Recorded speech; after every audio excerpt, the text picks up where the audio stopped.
ancient biblical prophets wrote about the future. Today, theologians are poring over those scriptures with a firm belief that their prophecies are coming to pass. Journey now into the world of eschatology on Prophecy in the News with author and lecturer J.R. Church. The book of Daniel is one of the fascinating books of the Old Testament. There are two premier prophecy books in the Bible, Daniel of the Old Testament and the book of Revelation in the New. Though Isaiah, Jeremiah, Ezekiel, and the minor prophets deal with Israel, Daniel takes us a bit further to the great Gentile world powers and the rise of the Antichrist in the last days. I think for that reason it is as beloved as the book of Revelation. On today's Prophecy in the News, Gary Stearman and I are going to be looking at the book of Daniel. We call it Deciphering Daniel.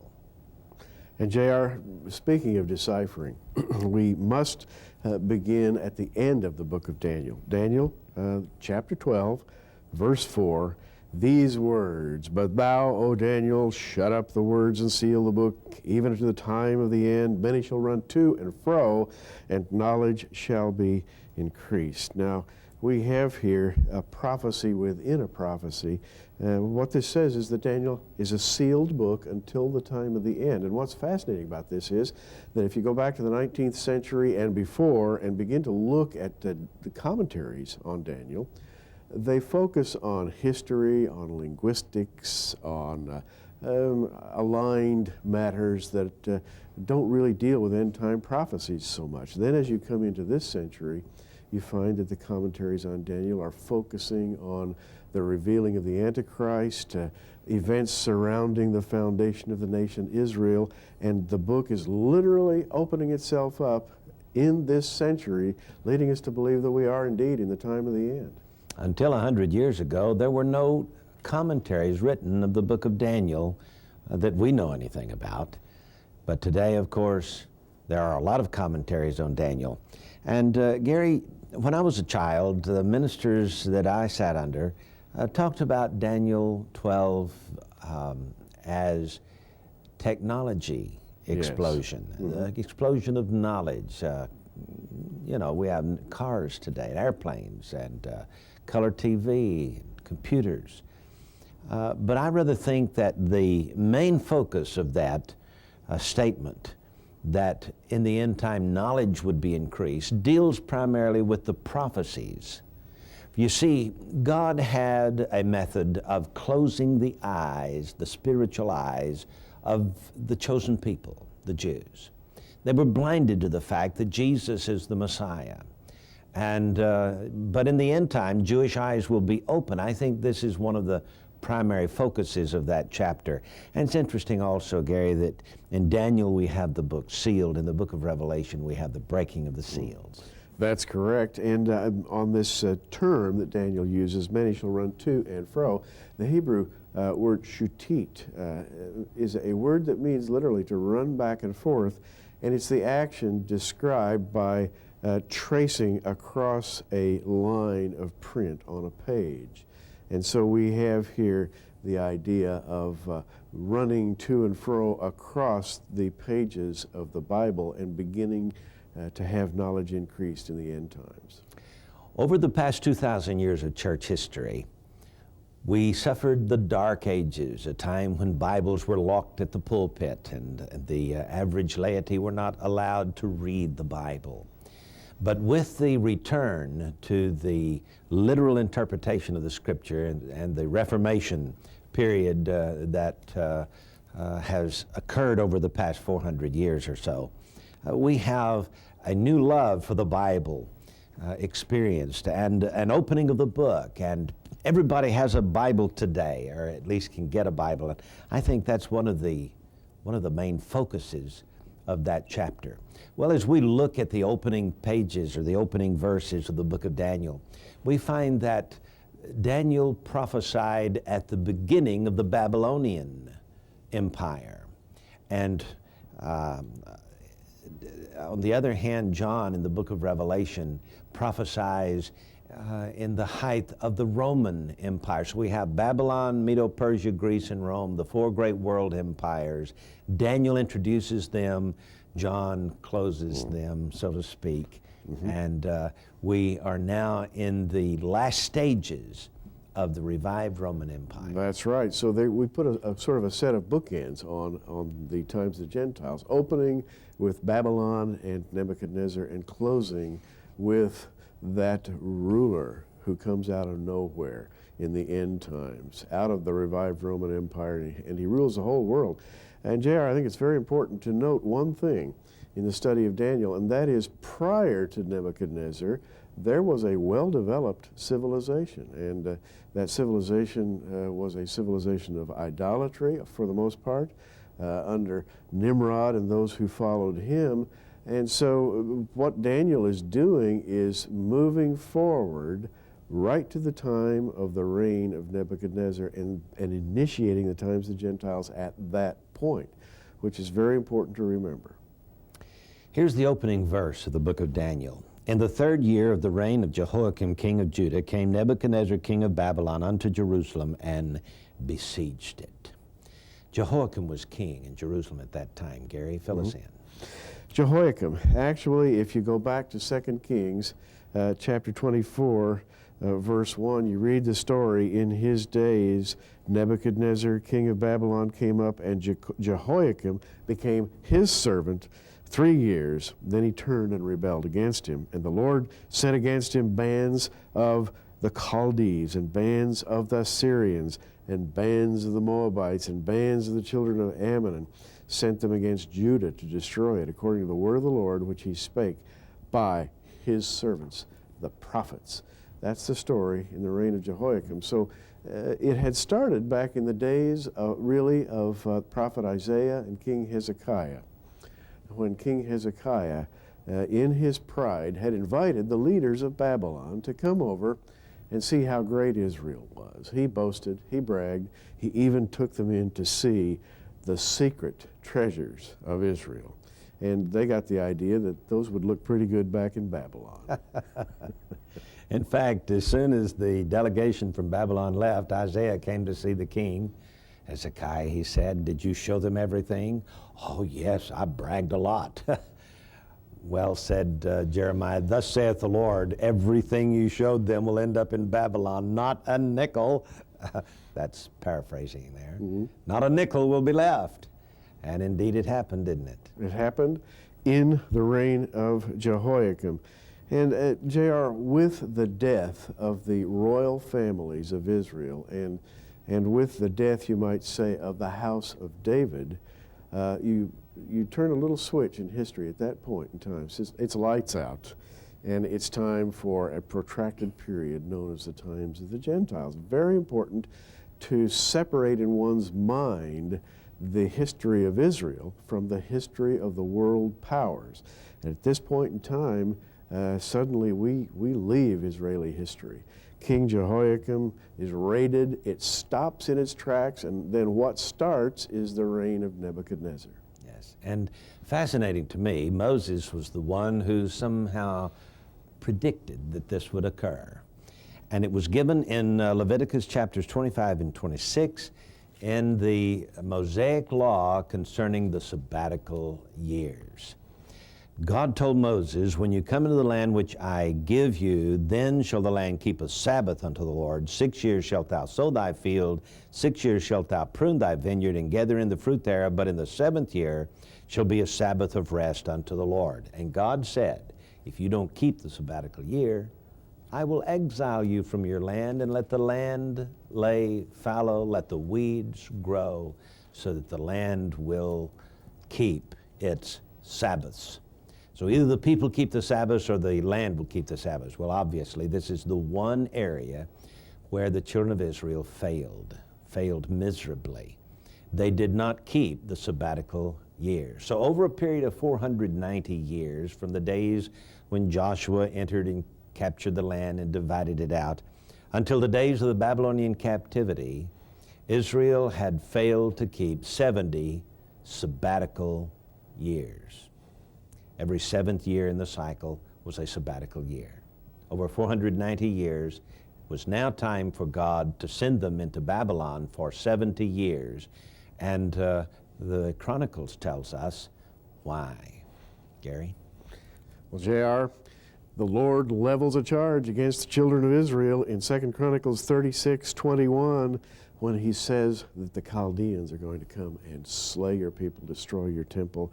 He says, this is done, quote, to fulfill the word of the Lord by the mouth of Jeremiah until the land had enjoyed her Sabbaths, for as long as she lay desolate, she kept Sabbath to fulfill 70 years. And here we have the reason very clearly. Right at the beginning of this world empire of Babylon, Israel is affected severely. When Rome runs its course and the end time comes, Israel will suffer again. The southern tribes were taken into Babylonian captivity in 606 BC. Over a series of 3 invasions, Israel was decimated. In 587 BC, the Temple of Solomon was burned to the ground by the Babylonians. This occurred on the 9th of Av. In the course of those invasions and deportations, Daniel was taken into Babylon. He was of the house of Judah, and he and, according to the scriptures, Hananiah, Mishael, and Azariah were taken together. And they were placed in a special unit to be schooled by the Babylonians, for they were exceptionally bright young men. And the king decided that they should be his advisors since they were so smart. And Gary, this says something for the Jewish people in general, doesn't it? They're brilliant. Yeah, it does indeed. They are given, I believe, a special brilliancy because they're called the people of the book. They are, in fact, the Hebrews, the Israelites, the Jews, are called the people of the name, that is the name of the Lord, or the people of the book. And the Lord gave his people a special kind of understanding. Now, Daniel and the 3 others who were taken with him and who become the subjects of this book were of royal descent. They were of princely descent. They had been raised in the palaces of Israel for special service, and this would have included extreme schooling in the Bible, J.R., and we could say a lot about that. They had a knowledge of the Bible in ways that make our studies pale into insignificance almost. I have a feeling also, Gary, that they were masters of the language, even though they were young men. They knew not only Hebrew, but the other languages of the world of that day, and probably could speak quite conversantly in the Babylonian tongue. Yes, that's right. In fact, we find out later in this book, in chapter 2, that they could speak Syriac and understand that, which was the language of the Chaldeans. And J.R., you know, it's just, there's one note here that we should mention. Usually we hear of Daniel, Shadrach, Meshach, and Abednego. Now, Daniel was the name of the Hebrew prince. In the land of the Chaldeans, they renamed him Belteshazzar. The prefix Bel is the god Bel. In other words, they named him with the name of one of their gods. Likewise, Hananiah became Shadrach, Mishael became Meshach, and Azariah became Abednego. So they changed the names of these princes from the name of Yah or El in the Hebrew to the name of Bel and other deities of the Chaldeans. It's interesting that Daniel's name was Belteshazzar, which means the king's attendant or the king's leader. Right. And over in the end of the chapter, when the king communed with them, that is, he had conversations with these 4, he discovered that there wasn't anybody else like Daniel and these 3 Hebrew boys, Hananiah, Mishael, and Azariah, as they stood before the king in all matters of wisdom and understanding that the king inquired of them. He found them 10 times better than all the magicians and astrologers that were in all his realm. This speaks highly, I think, of their schooling in Jerusalem before the captivity. Absolutely. And the fact that they were conversant in the king's language and could speak intelligently to him in matters of science and even in the matters of the Chaldean religion. The Jews have an extremely long history of Bible school or yeshiva that goes way, way back. They have special methods of discussing Scripture, and these methods are not easy. They involve a reasoning called pilpul reasoning. That is, a questioning, a harsh, difficult questioning. Are you sure you believe what you believe? And why? You must be able to defend what you believe. And furthermore, you must memorize Scripture in ways, J.R., that we don't memorize Scripture today. Now, there's a difference between knowledge and wisdom. Knowledge is just simply gaining the ability to know. But wisdom has with it the ability to understand why. And I think Daniel and his friends had that power. Well, the king decided that they should eat particular meats, the kind of meats and drink that befits the king's own table. Daniel had different views on that because Daniel ate kosher. And he asked the prince of the eunuchs to allow them to eat kosher. And so they had a 10-day test to see if it would work. And sure enough, the type of foods that Daniel requested caused them to look better and fatter and fairer than the others who had been eating the king's food. Yeah, and the king's feasts would have included all kinds of meats and fish and specially prepared delicacies with condiments and spices. The Babylonians were known to eat very high on the cuisine ladder, if you will. I thought you were going to say hog. On the hog. And as a matter of fact, Daniel would have supremely objected to that because it would have been breaking the law for him to eat pork or non-kosher meats in general. So he says in verse 12, chapter 1, "Prove thy servants, I beseech thee, 10 days, and let them give us pulse," that is vegetables to eat, "and water to drink." So they went on a vegetarian diet. And they went on that diet not because they were, shall we say, philosophical vegetarians, but because they could not eat meat that was not kosher. And maybe they were preparing for this meeting with the king, and they wanted to be mentally alert.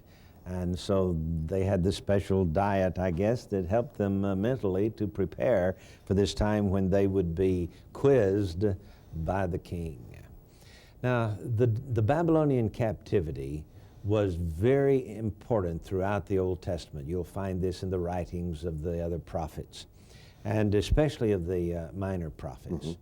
As Israel suffered, or as Judah suffered these 70 years in captivity, we have the continual promises that one day the Lord would bring back the captivity of Judah and Israel and restore the land, send the Messiah to establish the kingdom of heaven. And especially when we get into the visions, and in the next chapter, when Nebuchadnezzar sees the monster vision with the head of gold and ends up with the toes of iron and clay, we see the whole world scheme as God has it. And what's interesting to me, Gary, is that God declares the end from the beginning, just as Isaiah 46:10 says. Absolutely, he certainly does. And furthermore, he prepared the life of Daniel, the end of Daniel's life from the beginning. The last verse of chapter 1, it says, "And Daniel continued even unto the first year of King Cyrus." In other words, he continued on through several reigning monarchs, even into the reign of the ones who overthrew the Babylonians. And J.R., the first chapter becomes a twofold testimony. A testimony of faith. Daniel and the three Hebrew boys who were with him become object lessons in what happens when you live the life of faith and purity.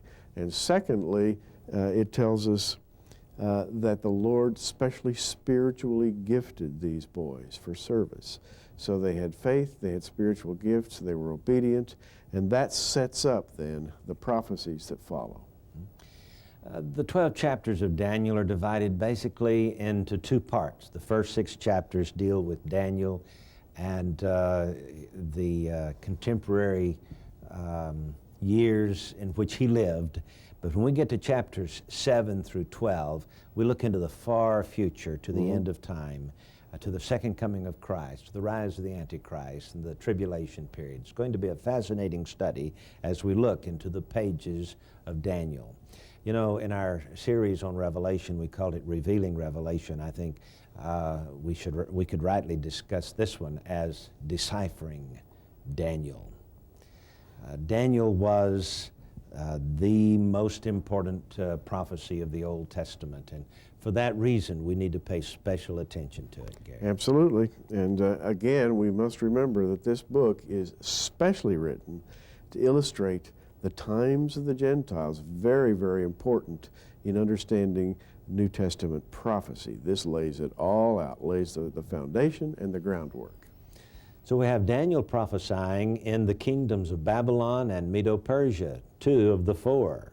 And as we get over to the end of Daniel, we'll see the rest of the story.